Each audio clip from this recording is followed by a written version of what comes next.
حضرت عیسیٰ علیہ السلام کے تابعی اور اللہ کے محبوب حامل مقام محمود حضرت محمد صلی اللہ علیہ وآلہ وسلم کے قریبی صحابی ہونے کا اعزاز حاصل کرنے والے سلمان الخیر حضرت سلمان فارسی رضی اللہ تعالیٰ عنہ کا اسلام لانے کا عجیب واقعہ طبقات ابن سعد جلد 4 صفحہ نمبر 56، بخاری جلد 2 صفحہ نمبر 607، تاریخ ابن عساکر جلد 21 صفحہ نمبر 388، سنن النسائی جلد 6 صفحہ نمبر 9، حدیث نمبر 9849، مسند بازار جلد 13 صفحہ نمبر 139 میں تفصیل سے اس طرح بیان کیا گیا ہے کہ آج سے 1400 سال پہلے کی بات ہے کہ ملک فارس میں اصفہان کے علاقے کے گاؤں جے میں ایک امیر ترین بزخشاں نامی آدمی رہتا تھا۔ وہ آتش پرست تھا۔ اس کو ایک پیارا سا بیٹا پیدا ہوا جس کا نام اس نے مابا رکھا۔ بزخشاں کا ایک ہی بیٹا تھا، اس لیے انہوں نے اپنے بیٹے کو بہت لاڈ پیار سے پالا۔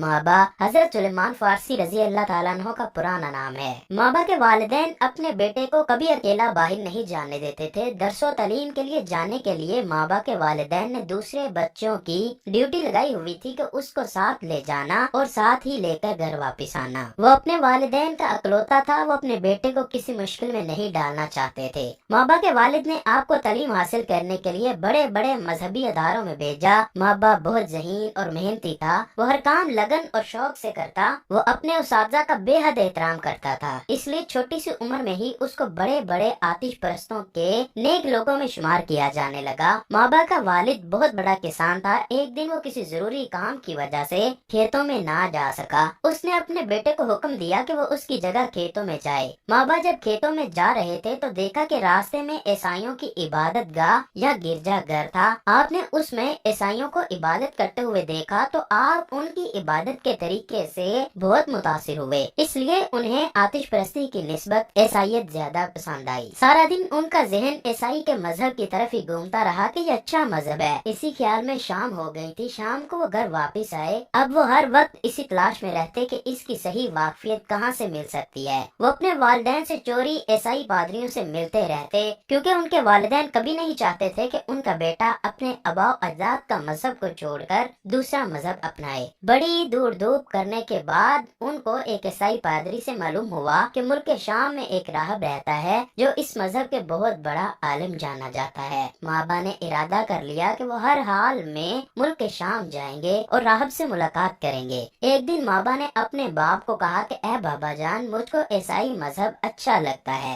مابا کے باپ نے کہا بیٹا ہمارا مذہب سچا مذہب ہے۔ اب مابا کے والد کو ڈر تھا کہ ان کا بیٹا کہیں عیسائیت کو چھوڑ نہ جائے، اس لیے وہ ہر وقت سختی سے مابا کا خیال رکھتے، یہاں تک کہ اس نے ان کے پاؤں میں بیڑیاں بھی ڈال دی۔ ادھر مابا بھی ہر وقت شام جانے کے لیے کسی قافلے کی تلاش میں رہتے۔ مابا جانتے تھے کہ حق کے مقابلے میں والدین کی محبت کو قربان کیا جا سکتا ہے۔ آخر کار وہ بیڑیاں توڑ کر ایک قافلے کے ساتھ شام کو روانہ ہوئے۔ عیسائی راہب کے پاس جب پہنچے تو راہب کی عملی زندگی ان پر کوئی خاص اثر نہ دکھا سکی۔ خدا کی قدرت کیا ہوئی کہ ایک دن راہب سخت بیمار ہوا اور مر گیا۔ وہاں کے عیسائی اس راہب کی بہت عزت کرتے تھے، لیکن مابا نے لوگوں کو راہب کی سچائی دکھائی، اس کی ساری دولت دکھائی تو لوگوں نے اس راہب کی لاش کو سولی پر چڑھا دیا۔ اس راہب کے بعد اس عبادت گاہ میں جس کو متعین کیا گیا وہ پرہیزگار عالم دین تھا۔ جب وہ مرنے لگا تو اس نے مابا کو پاس بلایا اور کہا کہ میرے وصال کے بعد تم موصل کے راہب کے پاس چلے جانا۔ یہ بات کہہ کر وہ اس دنیا سے چل بسا۔ اس راہب کی وصیت پر عمل کرتے ہوئے مابا موصل پہنچے۔ یہاں مابا کو آئے ہوئے دن کچھ ہی دن گزرے تھے کہ وہ بھی فوت ہو گیا۔ اس راہب کی موت کے بعد مابا نصیبین میں چلے گئے۔ یہاں کا راہب بھی زیادہ مدت زندہ نہ رہ سکا اور مابا کو وصیت کر گیا کہ تم اموریا کے راہب کے پاس چلے جانا۔ جب مابا اموریا گئے تو انہوں نے اپنا پیٹ پالنے کے لیے بکریاں رکھ لیں۔ وقت نکال کر وہ اموریا کے راہب کے پاس جاتے اور وہاں خوب دل لگا کر دین کی تعلیم حاصل کرتے۔ اموریا کا راہب مابا کو دل و جان سے زیادہ پیار کرتا تھا، اس کو خوب دل لگا کر پڑھاتا تھا۔ اموریا کے راہب کے وصال کا وقت قریب آیا تو اس نے کہا کہ بیٹا تیری مشکلات ختم ہونے کا وقت آ گیا ہے۔ مذہبی کتاب انجیل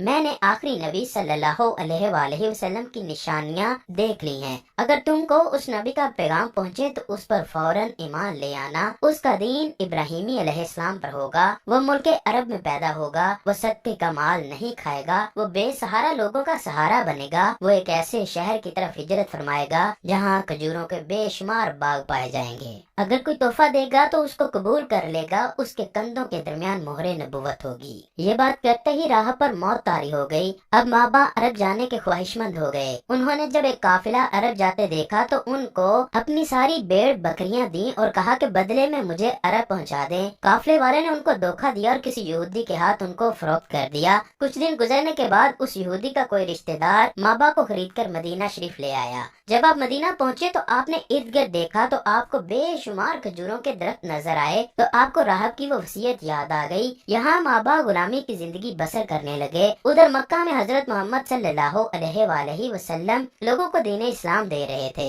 माँ बाप खुदा के रसूल के दीदार का बहुत ख्वाहिशमंद थे और मदीना से मक्का बहुत दूर था और वो अपनी मर्जी से वहाँ जा भी नहीं सकते थे क्योंकि वो एक गुलाम थे और गुलामी की जिंदगी बसर कर रहे थे। फिर हजूर नबी करीम सल्लल्लाहु अलैहि वसल्लम मक्का से हिजरत करके मदीना आ गए। एक दिन माँ बाप खजूर के दरख्त पर चढ़कर काम कर रहे थे और उनका मालिक नीचे बैठा आराम कर रहा था। वहाँ माँ बाप के मालिक का कोई रिश्तेदार आया और कहने लगा, मक्का से मदीना में एक ऐसा शख्स आया है, वो अपने नबी होने का दावा कर रहा है। माँ बाप फौरन नीचे आए और उस आदमी से मजीद तफसीलात मालूम करने लगे, लेकिन माँ बाप के मालिक को माँ बाप की हरकत पसंद न आई। मालिक ने माँ बाप को जोरदार थप्पड़ दे मारा और काम करने को कहा। माँ बाप गुलाम थे, क्या करते। उन्होंने दरख्त पर चढ़कर काम दोबारा से शुरू कर दिया। जब काम खत्म हुआ तो माँ बाप कुबा पहुँचे। माँ बाप ने अमोरिया के राहब की वसीयत के मुताबिक हाथ में कुछ खजूरें ली और हजूर सल्लल्लाहु अलैहि वसल्लम की बारगाह में हाजिर हुए और अर्ज की, ए हुजूर, ये सदका रख लें। नबी करीम ने सदके की खजूरें अपने साथियों को दे दी और खुद न खाई। चंद दिन बाद माँ बाप कुछ खाना लेकर हजूर की बारगाह में दोबारा पहुँचे और कहा, ए मोहम्मद सल्लल्लाहु अलैहि वसल्लम, ये तोहफा कबूल फरमा लें। हजरत मोहम्मद ने खाना खुद भी खाया और दूसरों को भी दिया। ये देखकर माँ बाप की खुशी की इंतहा न रही क्योंकि राहब की बताई हुई 2 वसीयतें पूरी हो चुकी थी। अब माँ बाप तीसरी निशानी देखने के लिए बेताब थे, जिसको देखने के लिए माँ बाप बार बार नबी करीम के कंधों की तरफ होते।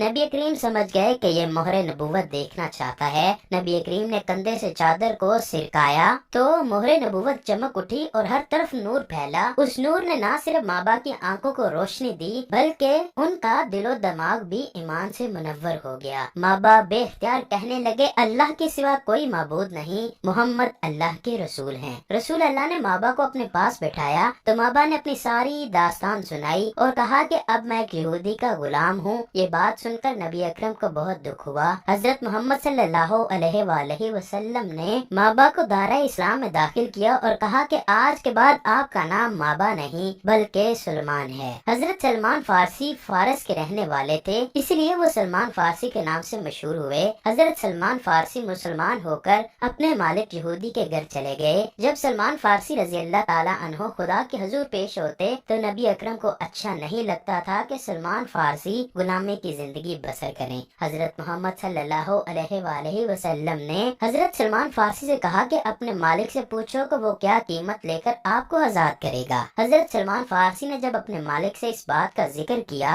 तो यहूदी ने खजूरों के 300 दरख्त और 40 ओकिया सोना मांगा। हजूर सल्लल्लाहु अलैहि वसल्लम के कहने पर सब सहाबा ने अपनी अपनी हैसियत के मुताबिक दरख्त और सोना देकर सलमान फारसी को आजाद करवा लिया। आजाद होकर सलमान फारसी बहुत खुश हुए। उन्होंने अपना सब कुछ हजूर अकरम सल्लल्लाहु अलैहि वसल्लम पर फिदा कर दिया। वो दिन का ज्यादातर हिस्सा रसूल अकरम के साथ ही गुजारना पसंद करते। नबी अकरम ने सलमान फारसी को एक इंसारी सहाबी हजरत अबू दरदा का भाई बना दिया। आप हमेशा नबी करीम के साथ रहते। आप ही के मशवरे से गज़वा खंदक में खंदक खोदी गई। आप रजी अल्लाह ताला अन्हो को सरवरे कोनैन सल्लल्लाहु अलैहि वसल्लम से वालहाना मोहब्बत थी। अपने वक्त का बिश्तर हिस्सा दरबारे रिसालत में गुजारते और फिजाने नबवी से बहरामंद होते। इसके बदले में बारगाहे रिसालत से सलमानुल खैर और सलमान हमारे अहले बैत से हैं जैसी नवीदे जहाँ फिजा सुनने की सआदत पाई। एक और मुकाम पर इस बशारत उज़्मा से सरफराज हुए कि जन्नत